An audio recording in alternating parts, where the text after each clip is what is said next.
All right, we are live. Welcome, ladies and gentlemen, to Keyboard Warriors, presented by CrossFitMMA.com. I am your host, Eddie Law. With me are the usual suspects, Jeff from Gem City Fighting and Standing Bang MMA, straight out of Ohio, where the NBA Finals are being played as we speak. Fred Kirby, what's up, dude? What's happening, fellas? How y'all doing tonight?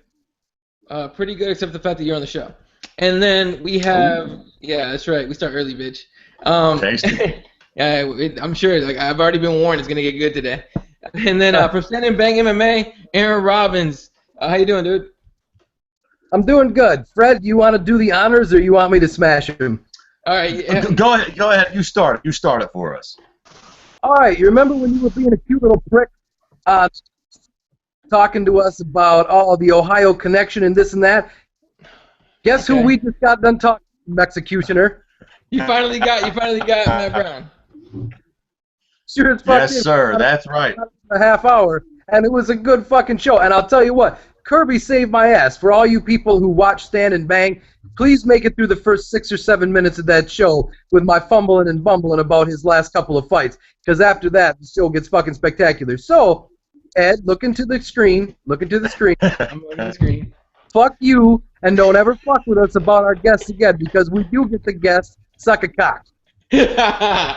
I'll give you guys that one, all right? But get Gil Melendez and get Dustin Poirier, and I'll give you props. It's coming, son. It's coming. Don't get your coochie wet yet.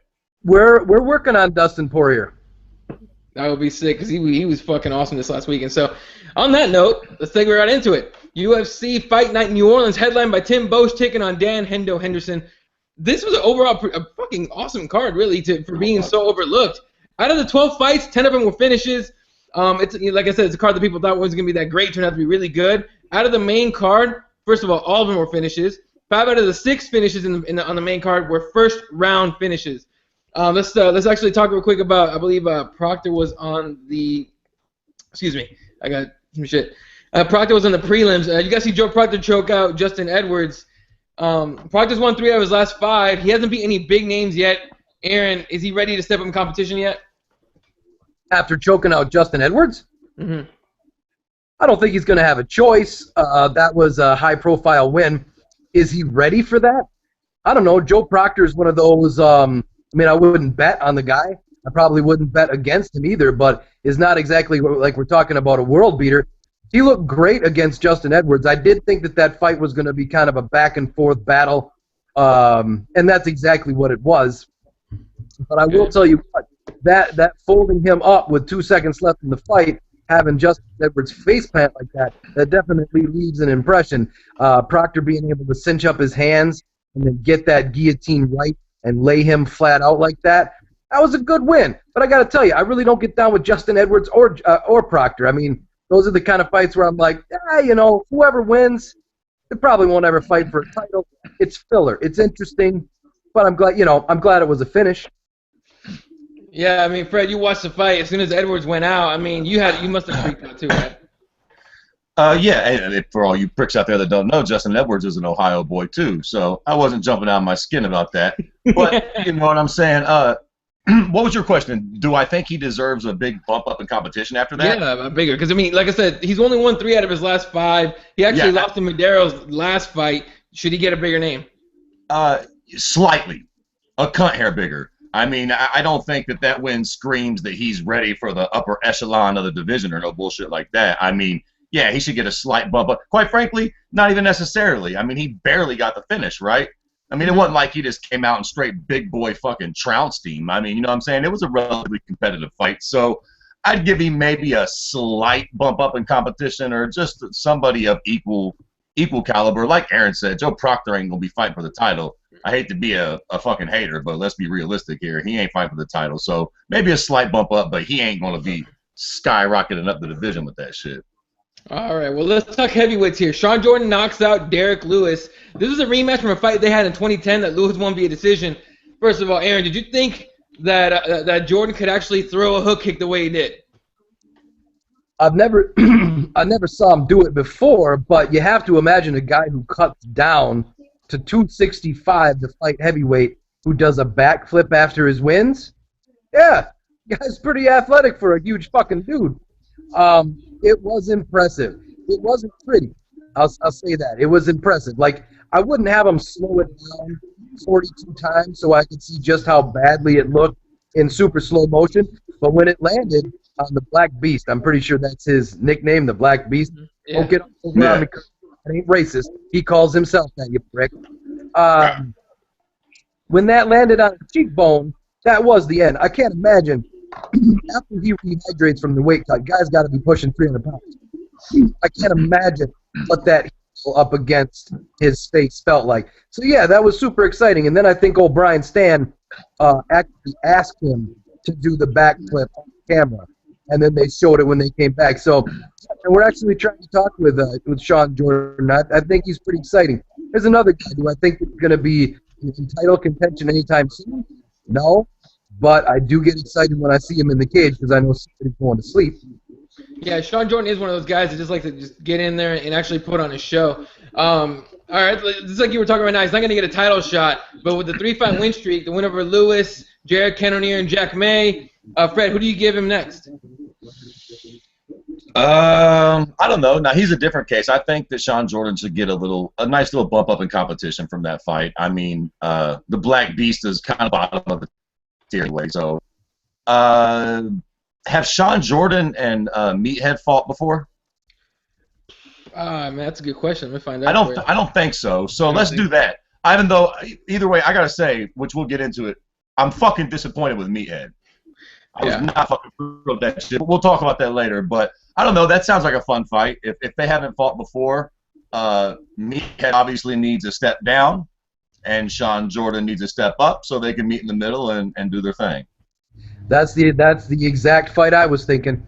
Here's the thing. Matt Mitrione has already knocked out Sean Jordan in 2014 at Fight Night Kimbers Hathaway.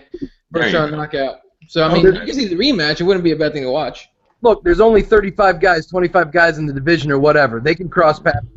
I'm fine with that. Do you remember Matt Mitrione fighting Sean Jordan? Neither does anybody else. So let's do it. Shut up. All right. Well, he said it himself. Let's see the fight again. I'll tell you this, though. Oh, hold on. Before we skip this shit, I got a little gas Tumblr account that hardly gets no fucking love at all. I post fucking little videos on there. It gets nothing. I put a little fucking clip of that fucking the knockout from Sean Jordan on there. Fucking shit went viral. Fucking 100 likes and shit. So I tell you this, motherfuckers were impressed with that shit in general. I put shit up there all the time and nobody really fucks with it. When they seen that big that fucking hook kick, motherfuckers got the reblogging and liking, Jack. So. Well, I gotta be honest with you, Kirby. If it got 100 likes on Tumblr, that's more like going bacterial. It's not. Be an asshole. No, I like it. It's going bacterial. I'm gonna start using that shit now. All right, so let's actually move on to the Meathead fight. Ben Rothwell taps Matt Mitrione and then goes on a bizarre post-fight promo shit. First of all, okay, you guys know that little move that Rothwell does where he puts his arm up and shit? What in the fuck is that? Terrible. I don't know what the fuck. I mean, I don't know what he's trying to do. It's all fucking weird. But on top of that, it's a WW. Yeah. It's a WWF thing, I think. I don't know what wrestler it is, but I think it's a ploy off of a wrestler, maybe like DDP or some shit like that. I'm pretty sure. I highly doubt he made it up unless it's his version of fucking a disco move or some shit like that. I will tell you, man, and Fred and I have talked about this on the show, off the show. That was the single most embarrassing thing. Besides Humberto Brown and Yoel Romero shitting themselves in the cage, that has got to be the most single fucking embarrassing thing I've ever seen. You know what? I didn't get embarrassed when those dudes shit their pants. No. It's like, hey, you know what? Them motherfuckers are really, they got a lot of pressure inside. They're trying to wrestle around another grown man. Right. Sometimes you shit your pants when you sneeze. So I'm saying, what fucking happens? When you intentionally do that kind of shit, raise your hand up and do that maniacal laughter, I almost had to shut off the TV. That shit was one of black mark on UFC history. I will tell you that. But the thing that kind of ruined it even more was John Anik. Now wait a minute. Now that you've done that ridiculous shit, can I come here? Can I ask you some questions? And then fucking Rothwell turned around and broke character and answered questions. He should have big-timed Anik and fucking walked right out to the waiting room, and then I might have had a little respect for him. But to break character and then go talk to old shitbird Anik about what the fuck just happened, No, Big Ben, you're a cock monkey. All right, let's talk about the actual fight real quick. Mitrione tried to use his footwork against Rothwell, and Rothwell's well known for being a flat-footed guy that likes to come forward, but for the most part, he's not agile whatsoever. Or he's not light on his feet. Mitrione tried to be light on his feet, and then he fucked up, shot a takedown, got caught in the guillotine. Here's what bothers me, and I know I listened to you guys' show today, and I know you guys had an opinion on this one, so I'll start off with Fred. I mean, Matt Mitrione tapped really fucking quick. Like, I didn't even think the guillotine was in when he tapped. What did you think of that shit? I think you're right. I don't think the guillotine was in all that well at all. Listen, man, I'm not a fucking fighter, so I don't fucking claim to be. So it feels kind of weird coming on here and, like, shit-talking fighters. Like, oh, well, he shouldn't have. He's a pussy. I ain't calling nobody a fucking pussy. I'm a fucking pussy, Jack. I don't fight. Make no mistake about it. You know what I'm saying? But all fucking respect and do things considered, he fucking kind of took the pussy way out, man. They barely hit the ground, and what the fuck? Ben Rothwell, whereas he might be big and strong, he's not fucking Jacare or fucking some kind of great jiu-jitsu wizard, man. I can't imagine that he had the guillotine in so fucking tight within 3 seconds that Mitrione had to tap. Quite frankly, I don't know what the deal with that was. It was early in the fight. He couldn't have been that tired. He panicked, I guess. I guess he panicked when he got caught in a bad spot. It looked like he didn't even try to defend it. You're like, oh shit, you got me. Like, if you go back and look at, he was fucking tapping like he was caught by a zombie in The Walking Dead. He's fucking tapping like, save me, for the big bear fucking kills me to death. Like, it was fucking. I was not thrilled about it at all, man. It was weird. I'm a big fan of meatheads too, so I'm kind of biased, but I don't know. He tapped fucking super quick, dude. Yeah, and look, I think I agree with you. I think he fucking panicked. I think he realized, not realized, but he thought, oh shit, I'm done. He didn't even look like he tried to defend it. And he admits, himself that the takedown was a fuck up. He shouldn't have done it. He should have kept it on the feet. And Aaron, I know you had an opinion on it too, on whether he panicked or not. What did you think of the quick tap? If you look at the replay of the fight, there is a pained look on his face. Mm-hmm. So I think that it was a bad position and it hurt really bad. I don't think he was in any danger of passing out from the choke. Guillotine, they were calling it a go-go choke and a this and that on the after show. It's a modified guillotine with your knuckles underneath the guy's throat. I think it was just pain and panic. He didn't know what to do. It probably hurt like hell. Ben Rothwell's a big dude, and if we had a big dude like that squeezing our head like a pimple, it probably hurts like hell. So he's probably in a bad position. It hurt real bad. He didn't know what else to do but tap. But I'll tell you what, man, I've seen some guys at welterweight and lightweight where they have got a deep, deep guillotine on those boys. Their veins are all popping out of their head. They get bloody noses sometimes, and those guys are unrelenting. They will just keep going and twisting and trying to get out of that. So, yeah, I mean, not to call Matt Mitrione a bitch at all, but it was panic.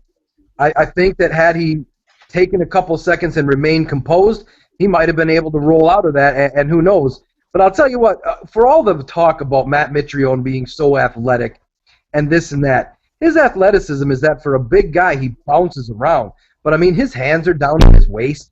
His striking is still sloppy as a soup sandwich. So, I mean, with that one, that's a coin toss. Is Big Ben going to win or Matt Mitrione?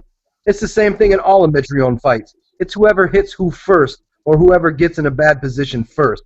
And, people are calling out for the next fight this and the next fight that. I got to tell you, any competition level above Big Ben, and I won't put any money on Mitrione. I hear you on that. All right, we'll go back to Rothwell in a little bit because he actually continued talking shit after his fight.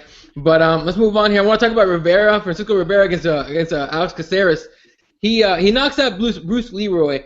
My question is this, because Rivera put a big left hook on Caceres to put him down, and Rivera came in and started dropping bombs on him, and the ref came in and stopped it. Fred, did you think that it might have been a bad stoppage? Because Caceres wasn't out, or at least he didn't look like he was out. And, after the fight was waved off, he did what every fighter does, like, oh, shit, I'm still fine, what the hell? But did you think it was a bad stoppage? It wasn't terrible. I'm a big Bruce Leroy fan, too, man. And he is a really tough kid, and I've seen him take some damage and come back and do some kind of crazy shit. So it wasn't terrible, but it wasn't a bad stoppage, though. He definitely got rocked, and it was early in the fight. Francisco's a very hard puncher, so there's a good chance that he would have kept dropping hard bombs. They probably could have let it go on a little bit longer, but I don't think it was a bad stoppage. Not really, no, not at all. All right, and for Aaron, are you a Bruce Leroy fan at all?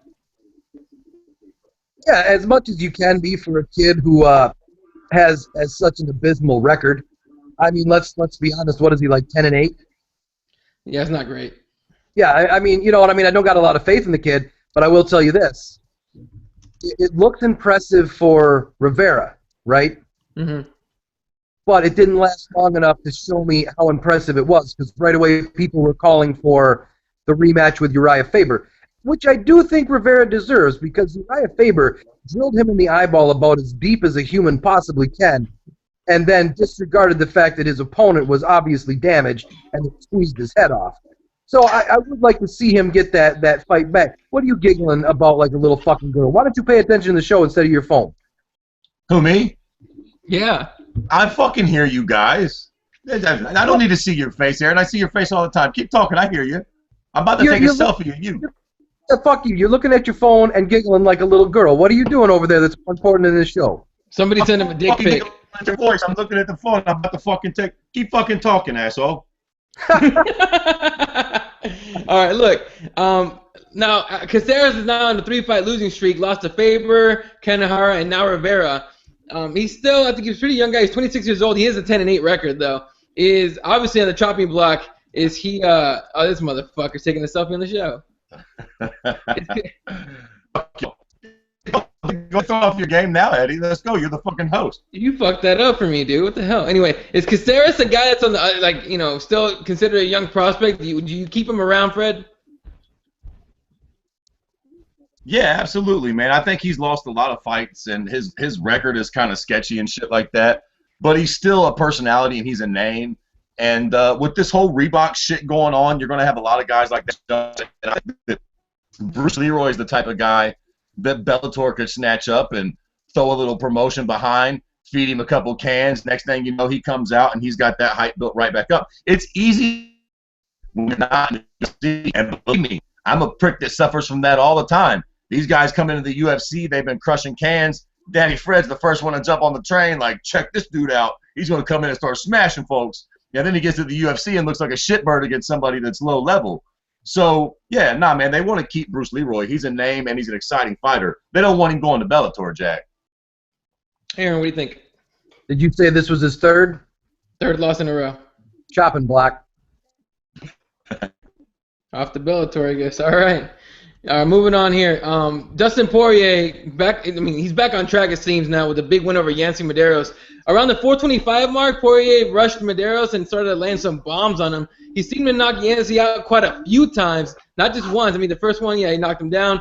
Then Yancy came to, started trying to, dodge his hands, and he's getting knocked out over and over again. First of all, Aaron, do you think this brings Dustin back into title contention? That it was 425 in the round. It wasn't earlier than that. Might have been earlier. I'm not sure, but I can't. When I was watching the fight, it was like 420, 430-ish. It did seem like he beat Yancy's ass for about a minute and a half before the ref stepped in. Well, it didn't stop it. It didn't end at 425. It said at 425 is when he started landing those shots. Well, I know, but there's only 5 minutes of fucking round at 35 seconds. It just seemed. No, 425 left in the fight, man, in the round. Okay, so it's fucking 30 seconds into the round, dickhead. Yeah, okay, there you go. English is my second language. Jesus Christ. All right, whatever. I guess Eddie counts down like a fucking clock. I didn't realize that. I would have said it 30 seconds into the fight, but whatever. Yeah, okay. People forget this is Dustin's second fantastic performance at 155. But the problem that I have with now, everybody on this show, everybody that knows Stan and Bang, this show knows me personally. I don't like Conor McGregor, the personality. I do think Conor McGregor, the fighter, is a very powerful, inventive striker. But that being said, In his fight with Dustin Poirier, he clipped him behind the ear, and Dustin never regained his composure, and Conor finished him. That's what it did. So he moves up to weight. He didn't jump weight classes to get away from Conor, every asshole out there in the world.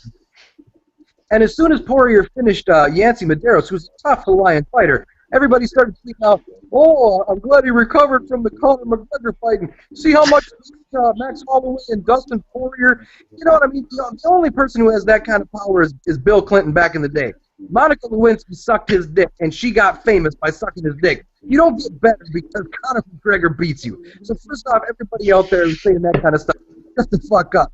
Now, since he's moved up to 155, does he look great? Absolutely. It's because the cut to 145 was killing him. Do I think he's in title contention at 155? No. That is a shark tank. He needs to beat somebody bigger than Yancy Medeiros before I think of him anywhere near title contention. There's a lot of guys in front of him, and I'm sure Kirby will be the first. He ain't fought Kirby. So, you know what I mean? Until you fight the Madoff brothers there, no, man, not title contention, but I would like to see him get a top 10 guy. Fred, you got something to say on that one? Yeah, I don't know where to start. First off, a couple things. A, I love that somehow we got Monica Lewinsky brought into the program. The most famous cocksucker of all time. True. Go Bill Clinton. The best line ever from old Bill Clinton is giving us the that depends on what your definition of is. Still the greatest fucking answer ever. Dustin Poirier. Yeah, man, he should get a little bump up the ladder, but I don't think he should. Yancy Medeiros is a tough fighter, but it's not like he's a big name. I suppose he should get a name next. Who did fucking Paul Felder just get? Paul Felder and Edson Barboza fight. What was that? We didn't catch the end of that. Paul Felder just got signed to fight Edson Barboza, right? Right, he stepped in for Miles Jury. Give him who? What is going on? The winner of that fight. Oh, okay. I don't know, man. This shit's all fucked up tonight. It's because everyone's on the internet in fucking Ohio talking about LeBron. Yeah, you know what? I tell you that's not bad. How about even Miles Jury when he heals up? I mean, Miles Jury somehow or another still has a little bit of a name behind him. So what's up? How's that possible? Fight me a Miles Jury fan, and then let him tell me why he gets stoked to watch Miles Jury fight. He's just one of those fighters I could just completely care less about for some reason. I don't know, Mr. Roboto. I don't like to watch him fight either. I know. Well, whatever. Miles Jury sucks. So that's what I'm saying. He's got a little bit of name recognition, True. but Poirier's probably going to starch him. So there you go. If you want Poirier to raise the ranks, give him old Jury. Watch him beat the dog shit out of him, and then give him the next step up. Unless Miles pokes his fucking eye out early in the fight. Otherwise, yeah, I agree with you. Dustin will fuck his shit up. Yep. All right, let's move on to the main fight, the main event here. Dan Henderson has a fucking H-bomb, dropped Tim Boetsch, and then those shots on the ground were so painful to watch. I talked shit before the fight. I did not have Dan Henderson winning at all. In fact, I honestly didn't even care about the main event. Mostly because I said Dan Henderson is this motherfucker. Mostly because Dan Henderson. Do you want to show this shit? Yeah. You cute cocksuckers. Go ahead, Eddie. No, go ahead. No, you already started. Go, okay. Go. All you motherfuckers. It's a good thing you're not on the show, English. If you're watching, I'm glad you fucking snuck out because you in that mouth. The lot of y'all was doubting Dan Henderson. And I'll give you this. I get where all of y'all was coming from. Hendo is getting old. He's looked less than impressive in his last few fights. But I just think y'all sold him short, kind of. I mean, Tim Boetsch is cute and all. And he's a biggin. He's a big guy, the Barbarian. But come on, man. Dan Henderson's world fucking class. He knows how to put motherfuckers in their jaw. And that's what he did. He fucking socked that big dummy right in his face. All right. Anyway, so like I was saying, he really pretty much beat the shit out of Boetsch on that. And before Fred freaked out, started dancing and shit on the fucking square there. I did say I was one of the people that said Dan Henderson's an old guy, pretty much should have already retired, and Tim Boetsch is just mediocre at best. But ended up being that Hendo has that H-bomb still landing on people, and he's not going to stop fighting. at all. So, Aaron, what do you think of the performance, and who would you like to see Dan Henderson fight next? Oh, I have no idea who I'd like to see him fight next. I'm not even going to answer that. But as far as his performance, spectacular. I was completely wrong. I think I was just basing it on the last fight that he had that went so poorly, and I shouldn't have done that because, like, if you're right, if Dan Henderson is old and Tim Boetsch is just mediocre, well, I will take old, spectacular fighter over young, mediocre fighter any day. And I got to say, you know, up until just a couple of fights ago, Dan Henderson was a sure lock for me, no matter, especially, like, going into that Shogun fight, bro, that fight, that is still one of my favorite performances ever. He disfigured Shogun during that performance, and he wasn't no spring chicken during that either. So if the guy doesn't want to retire, we've got to respect that. I hope that they give him opponents that don't beat him badly, and I hope he keeps landing that H-bomb until him and his absolutely gorgeous wife. Did you see that, guys? Was that... God damn, dude. What the fuck? Until him and her decide that it's done, hey, got to respect the guy. He's a living legend, and I'm guessing that none of us will be doing what he can do at 44 since none of us can do it at 34. Yeah, no way, dude. All right, so that's going to wrap it up here for UFC NOLA. Let's move on. Let's go back to Ben Rothwell real quick. First of all, Ben Rothwell, of course, after making a WWE wrestling, pro wrestling fucking post-fight interview, gets the #1 MMA pro wrestling fucking fan on the internet in the Honorable Helwani, gets on his show and says, basically calls out Kane saying, let's see what happens after July 1st when the advanced testing starts kicking in. Let's see if Kane is still fighting the same way he has. I doubt it. I'm not implying anything. What I'm just saying, I don't believe every division is going to look the same after July 1st. If anyone takes offense to that, maybe they ought to look at themselves and look at their problems. And by the way, Ben Rothwell is a former TRT user. However, if you heard that entire quote, what the fuck did he mean? Because that made zero sense. And I listened to it, and I read the transcript, and it said the exact same thing, and it sounded like complete Scrabble horseshit. It's him and his feeble attempt at being relevant as a shit talker. He put the words drug testing and Kane in the same paragraph and let you try to unravel that mystery. As a former TRT user and a current Mr. Jiggles competition winner, he doesn't need to say nothing about nobody's physique or the way that he fights until he proves it a lot more. I mean, listen, has he looked okay in his last couple fights? Yeah, you had Mitrione panic, and you had Mr. Old Glass Jaw himself go down from a hard shot on his chin. Big surprise. Up until those two fights, did Ben Rothwell ever come out of any y'all's mouth ever for any reason? Nope.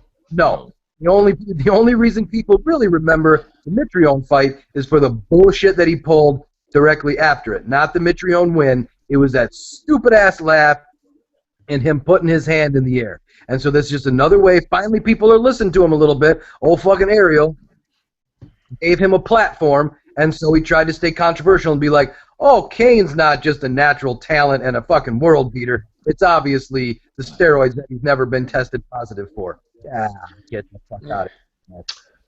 And Aaron was talking about the guys that he beat. He's talking about Matt Mitrione, Alistair Overeem was the glass chin guy, and before that, Brandon Vera in 2013. So he's technically in a 3-fight win streak. Still not enough to get him anywhere in the heavyweight division unless everybody above him gets hurt. Now, Fred, what did you make of Ben Rothwell trying to talk shit? Is it the Conor McGregor effect? Yeah, well, I'll tell you one thing. The connection tonight sucks fucking dick because I barely heard what you said there. But okay. Yeah, I get where you're going with it, though. You know what, man? I got to say, was it fucking terribly embarrassing to watch him do that shit, that fucking hideous laugh? Like I fucking said on Stand and Bang, I literally says something fucking stupid in a crowd of people, and you just, like, look at the ground, and you're like, oh, fuck. When he laughed like that, I could barely look at the TV, dog. It was bad on a monumental level. But it's one of those things where it's like a fucking pug dog. They're so fucking ugly and disgusting. They're beautiful. And it was so fucking bad and hideous, I think it might have worked. And then, listen, Chael Sonnen and Conor McGregor get compared a lot because they both kind of talk shit and they kind of got their title shots damn near through their shit talk. They won the right fights, but whatever. But what did they share in common? They both called out the champ and the baddest motherfucker they could find in that weight division. They said, hey, Anderson Silva, I say you're a bitch. Fucking fuck Jose Aldo. Nobody wants to fight Anderson. I do. I've been wanting to fight that guy for years. And people bought into that. Now, Ben Rothwell is no fucking Chael or Conor. But I think he gets the point.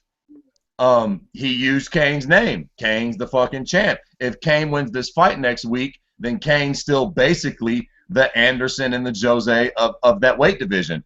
What better of a guy to start a beef with, especially when you're starting to gain a little momentum, even if it is making you look like a fucking goofball.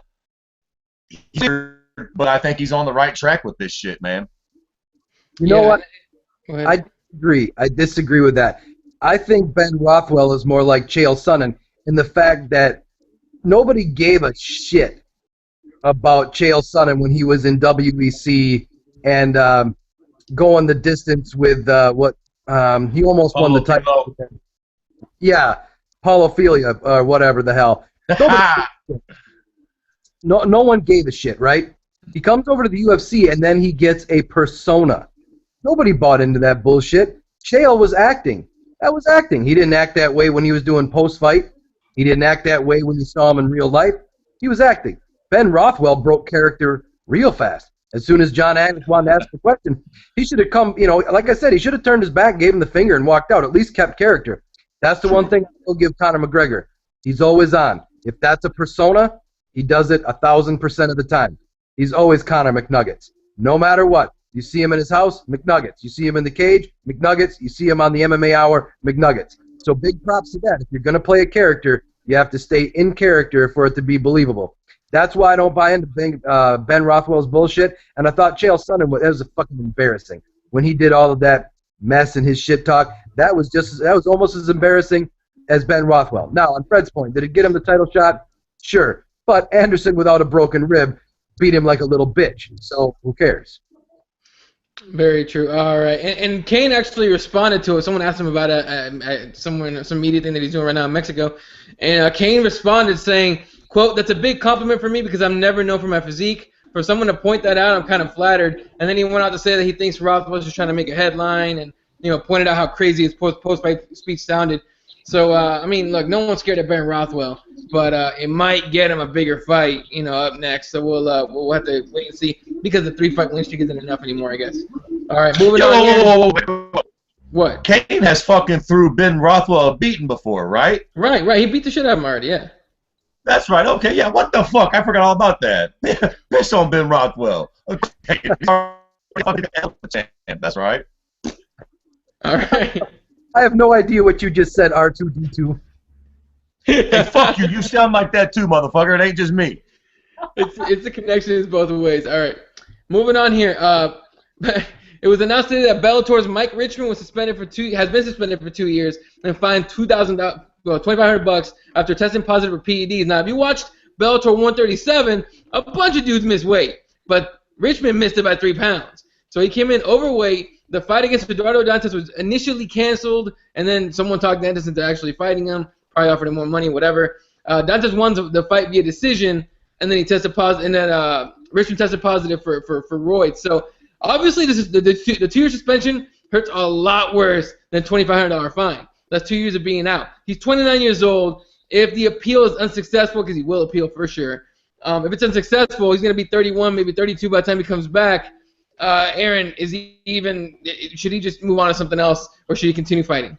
Yeah, done. Because here's the thing. You're suspended for 2 years. That don't mean anybody want you back after 2 years. You better have an exit strategy. I say go put your applications in at the Home Depot and Best Buy because you fucked yourself. That's it. And he's 29, so he can train or whatever, but if he can't fight for 2 solid years, maybe 3 while he's going through the relicensing process, if you were only Bellator level at 29 years old and you got to take a 3-year break, you might as well coach a little bit on the side or become a nutritionist, go back to college. I don't know, but his fighting career is done, son. All right, Fred. Now, I got 2 words. Yeah. Mike who? Ah, good point. Huh? Good point. Who? What? Mike who? Who like no, nobody will be awaiting his return. I didn't even know who the fucking prick was when That's what I'm saying. Right. I mean, I guess we're fucking down on news. Who the fuck is he? Oh, but I'm just saying, that's the biggest news he ever made. I'm like, oh, some shitbird over in Bellator got suspended? I don't even know they did drug testing over in Bellator. If you look old fucking Ken Shamrock, give me a fucking break. That dude needs to be suspended for 100 years. All right, let's go right into that. Ken Shamrock tweeted out a picture of himself, and the dude looks cut. He looks he does not look like a 50-some-year-old that's about to fight a 48-some-year-old. You're going to watch 2 grandparents going at it in a fucking cage. Look, Fred, you saw the picture, right? What do you think he's using? It's photoshopped, right? It had to be photoshopped, right? That's like Arnold Schwarzenegger's body. What the fuck is up with Ken Shamrock? Even if you take steroids, you gotta put a little work in. That dude looks like he's 22 years old. Like, I don't know. Listen, if he's on steroids, he's doing a healthy dosage of methamphetamines too, because he's in the fucking gym constantly. The dude looks like fucking Rocky. He looks tremendous. He's clearly on the roids, no doubt about it. Like, I bet my fucking left nut that Ken Shamrock after that show. Is someone willing to take him up on that? Someone online, if you're watching, if you're willing to take him up on that bet. All right, your left nut against Fred's left nut. Let's see what happens. Kirby's Hey, no, whoa, hold on. No left nuts. If you want to bet my left nut, it's going to cost $100,000 cash. I'll bet it for that. I'll tell you what. Have you guys ever been watching the fight events over on Access or something like that, and they bring up the old Cenogenics commercials where they got these old dude's head on a 20-year-old body, and they're like, yo, I'm a doctor over at Cenogenics. I'll tell you what. Yeah. Ken Shamrock is on the ish. He's on the gear. He's on horse meat. I don't know what the hell's that guy doing. MMA Roasted made fun of him. They were like, this and that, and doesn't he look good for an old man? That dude looks good for a T-1000 robot back in the 80s. I will tell you what. If that photo isn't enhanced somehow, that dude is out of his gourd on PEDs. There's no way. But here's the thing. Just like Tito Ortiz, right? He's one of the biggest draws over Bellator. What do you guys bet that his piss never hits a cup? It never will. They can't afford to have him test positive for anything. So there you go. So maybe it was just good light in the gym. And maybe, what was that prick? Who was it that put out the picture? Kung Lee. Yeah, it's that Kung Lee light. Exactly. All right, and actually, apparently people have been dogging Ken Shamrock on Twitter about it because he actually tweeted out about 2 hours ago. His tweet says, I am 213 pounds. My opponent is 240 pounds. I will not cheat to put weight on. I am comfortable with my weight. I am what I am. What do you make of that, Aaron? He sounds like Popeye. He's been hitting his head a lot. I am what I am. And what you am is a fucking steroid user, Ken. Oh, man. All right. Let's, if nothing else on that, let's move on to this weekend's card. This will be the last thing we do on the show today. This weekend's card, UFC 188, straight out of Mexico with the main event of Cain Velasquez against Fabricio Verdum, where we're going to unify the belts finally.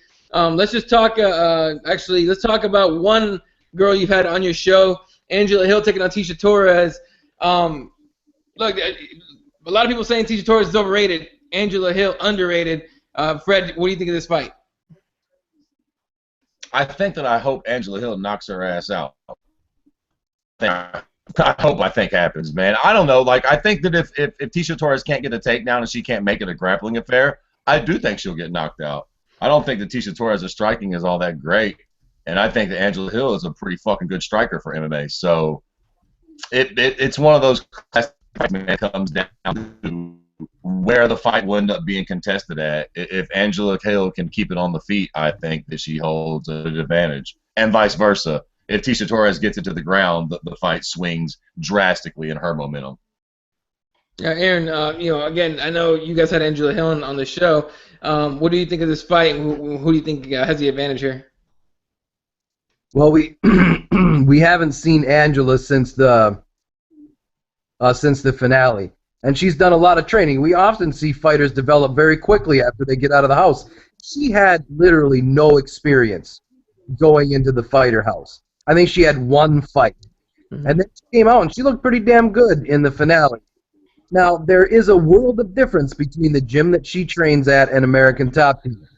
Although I have seen footage of Tisha Torres, and her striking is pretty bad. I don't think that Angela Hill has a chance in hell of knocking her out. I think this is how it'll go. I think it will be a 3-round fight. I think it will be close, and I think that Angela has to do a lot to get that decision because Tisha's more marketable. And that's really where I think the strawweight division is. And yeah, I do think they cook the books and shit like that. I think the girls that are supposed to win will win if they can, just like in a Brazilian fight.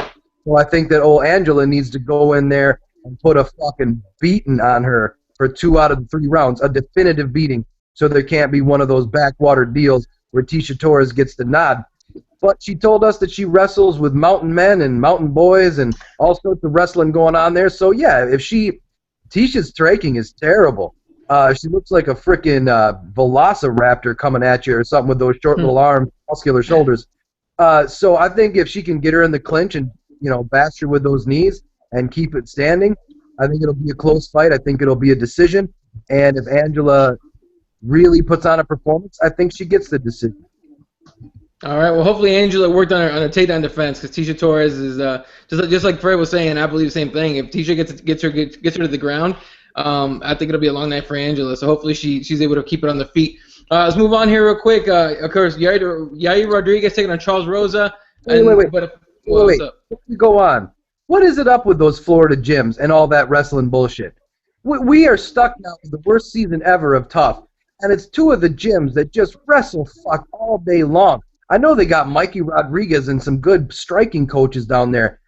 Every time we hear a fighter coming out of ATT, oh, here we go, they're going to drag him to the ground and hump on him. I really hope for my sake that that's not the fight I see in Mexico. There, I said my piece. Fucking sorry, Eddie. No, it's all right. Who does Henry Hoof work for? Is he Brazilians? You would think a fighter, just because you're talking about the Tough 21, you would think a fighter that fighter's trained by Henry Hooft would be way more exciting. But they've wrestle-fucked their way to quite a few wins now on that show. So, yeah, I'm with you on that. I don't understand the whole wrestling thing. And, again, on the Brazilians' point, I forgot who it was that put up that picture. I think it was Fred that put up the picture of Rashad Evans. Doesn't that guy look like DC now? He's a fat dude now. He's blown up quite a bit, dog. He's blown up quite a bit. But he still has ab definition. I don't get it. 6-pack. What the fuck, man? That's not fair at this point. He's got big intestine. There you go. All right. Moving on here. Let's talk Kelvin Gastelum. Obviously, the weight issues have forced Dana White to tell his ass, like, you're fighting middleweight now. You're not going to come down to welterweight until you can prove you can make the weight. Now he's taking on Nate Marquardt. Nate Marquardt is one of those guys, man, that's always on that string. Just like, you're about to be let go, dude. You keep losing too much. Had 3-fight losing streak, 1-1, just coming off a loss. He's coming off a loss. Now taking on Gastelum.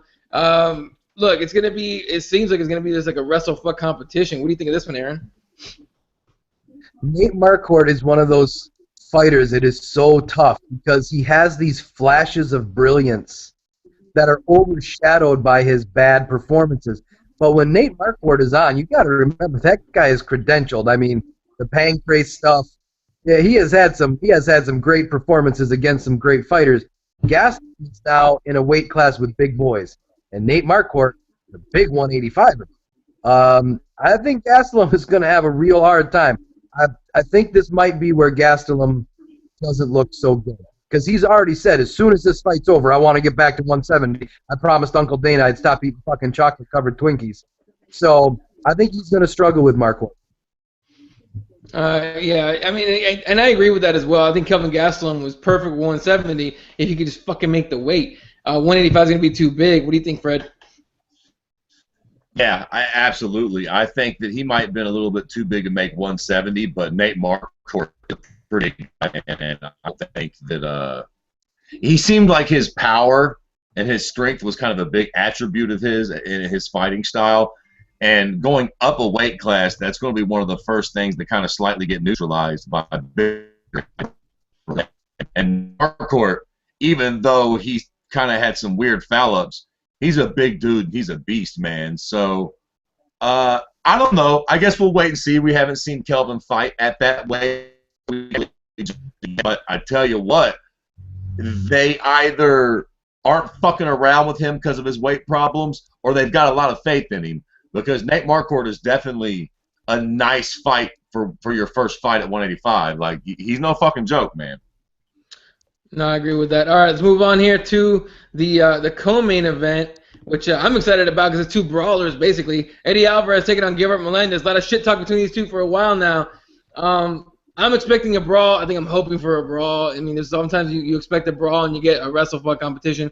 But, Fred, we got two guys that like to throw hands. What do you think of this fight? And I think it's a closer fight than a lot of people think. But I got Gilbert Melendez winning it. What do you think? I think it will. I think it'll be a brawl. I think it will be a brawl. I think that both of them are definitely fun fighters. I honestly don't think it'll be a good fight, but I think that Gilbert Melendez is better than Eddie Alvarez. I think that Eddie Alvarez. I mean, listen, MMA math has only had a few big wins in his career. The Michael Chandler fights were his. One of them was a real big win, but those were his really close fights. And then Michael Chandler kind of got shat on by Will Brooks. And then Eddie Alvarez came to the UFC, and Cowboy threw him a beating. So I ain't going to go off and call him overrated just yet. These guys that looked really good in other organizations against maybe less than subpar competition. And, Gilbert Melendez is... So I think that it'll be a good fight, but I think Gilbert Melendez will handle him. I think when they get into the striking exchanges, Gilbert Melendez will win them shits.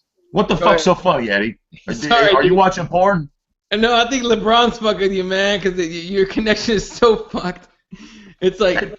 It's all you pricks, too, for the record. I hope that everybody doesn't hear what I'm hearing, because I can barely hear you shitbirds, too. We'll find out. I'll be doing some editing for when I put it on SoundCloud later. Aaron, go ahead. What do you think of this fight? I think it's going to be largely decided up against the cage. I think Gilbert's plan with Anthony Pettis will be the same plan he has with Eddie Alvarez. He's going to immediately pin him against the cage, dirty boxing, try to do an ankle pick, get him on his ass, and then ground and pound him. I agree with Fred 100%. I think old Eddie Alvarez, being the most highly rated fighter outside of the UFC, that's the old hand job from Joe Rogan. Guys can look great in Bellator, and then they suck dick in the UFC. Look at Hector Lombard. That guy, they were afraid of him in Bellator. Nobody wanted to touch him. That was like Mike Tyson back in the day. Nobody really wanted to fight him. He gets over to UFC, and he's just, all we've seen so far of Eddie Alvarez is him getting shellacked by Cowboy. And I think Gilbert Melendez is a big step up in competition. I think Eddie Alvarez is in fucking rude awakening during that fight. Yeah, no, I agree with you on that one. I got Melendez winning this fight, maybe even TKO, second, third round or so. But let's talk about the main event, the interim heavyweight champion Mauricio Verdum with Cain Velasquez, the heavyweight champion of the UFC, finally fighting after like fucking, 3 years now? Look, man, Cain's he seems like he's a rusty. Like he might come up as rusty. A lot of people that train with him, obviously they're training with him, saying he's not going to be rusty. He's going to come in and he's going to stop over Fabricio. Fabricio has improved striking. There's just too many fucking factors on this thing. Aaron, what do you think of this fight? Who do you got winning? I'm going to go with Boss Rutan and say that there's no such thing as ring rust. He's at AKA. He's surrounded by a bunch of killers. I think he comes out and we see Cain, and it's over quick, and Fabricio Verdum looks like the shitbird that he is. Yo! Go ahead, Fred. From you. I'm going ahead. I'm not asking your fucking permission, Eddie. I'm fucking going next. Good. You know what, man? I'm actually going to take the opposite fucking end on this, man. I'm going to say that I think Cain does look different. I'm going to say that all these injuries catch up with him. I'm going to say that he gets overzealous in the first round because he's in Mexico and he hasn't fought in a month of Sundays. And as much as I don't love Fabricio Verdum as champion, I think he clips Kane early. And if he doesn't clip Kane early, styles make fights, man. Kane has had a lot of success against people that were not very, very high-level jiu-jitsu guys. Quite frankly, there ain't a lot of high-level jiu-jitsu guys at heavyweight. Fabricio Verdum is one of those guys. I don't think that he's going to just control Fabricio on the ground like that. He's too big and he's too strong. Certainly not in the first, second round. It's going to be just, no matter where they're at. With Junior Dos Santos, he can pull that shit off because JDS's grappling, his ground game, especially off his back, ain't that great. He's dangerous off his back. So I think that's a really interesting dynamic for this fight, too. Kane is going to want to get the takedown. But then Kane surviving Verdum's guard? No. I don't know. You're smoking crack. He doesn't go into your guard. Do you remember a huge freak of a man named Brock Lesnar that he fucking dismantled? That dude is a lot stronger than fucking Fabricio Verdum ever hoped to be. Brock Lesnar is a goddamn shaved down silverback gorilla, and he takes side control. He doesn't get into your guard, and he smashes you out before it's decided on the ground anyways. And I don't know why you're sticking up for old Fabricio. We've talked on the phone. You like him about as much as RDA. So go shut up. Suck it down. Go fuck yourself. If I'm smoking crack, you're snorting bath salts. Because if you just fucking mention Brock Lesnar to me, you are out of your fucking mind. Brock Lesnar has nowhere near an incrinum of the BJJ. Listen, Fabricio Verdum. No, it's not. It's not a word. It's not a word. A fucking incrinum. That's right. He doesn't have a smidgen of the fucking Brazilian jiu-jitsu that Verdum's got. Verdum will not let Kane lay in side control. He will prevent that shit. An incrinum. All right, you're right. Based on just incrinums, you're right. Fabricio Verdum has way more incrinums. All right, laugh it up, you cocksuckers. But mark my words, when it hits the ground, Fabricio will not lay there like Brock Lesnar or JDS. He'll be moving hips, and it'll be interesting. He'll be looking for subs. All right, I'm with Aaron on this one. He's not going to get in his guard, man. He's going to ground and pound his ass on side control. But all right, well that's going to do it for that there. All right, before we go, let's talk about your guys' newest episode with James Vick and Brandon Thatch. Standing Bank Radio MMA or StandingBankMMA.com. Make sure you check it out. Go ahead and tell them, Aaron. Yeah, we had Brandon Thatch talking about RFA and Moianis. Chiavello was announcing Danny Manus again, and it was Moianis this and Moianis that. So the first part of the show is very funny. And then we get some great information from Brandon. He was adopted by his karate trainer, and apparently that guy was a striking legend over in Colorado. And then James Vick is just a lot of fun, man. Plays ball with us, tell us some bar fight stories and what he's up to, and how hard it is for him to train, and that he got injured, his hip is injured. And then today, this show won't be dropping for a little while, but stay tuned for next week. We finally got to talk to the immortal one himself, Matt Brown. All right, and you know what? I love the James Vick bar fight story because he was a bouncer and all that. That was a great fucking story, man. It was. That was that. I've been telling that story all week, man. When he said he turned up and turned around and there was this big ass there was the shirt open, I could totally just see some big fucking gnarly drunk Marine. I hit you, boy. Like fuck, that made me shit my pants. All right. Well, that's going to do it for us tonight, ladies and gentlemen. You can follow Fred at Kirby_MMA and at Gem City Fighting. And you can follow Aaron over at Stand and Bang Radio. And go to standandbangmma.com for his episode, this week's episode, Brandon Thatch and James Vick. Thanks for joining me, fellas. You can follow us at Keyboard MMA, at Crossroads MMA, and myself at Elaw31. So anyway, again, thanks for joining us, and have a good night. Take it easy, guys. Later, guys.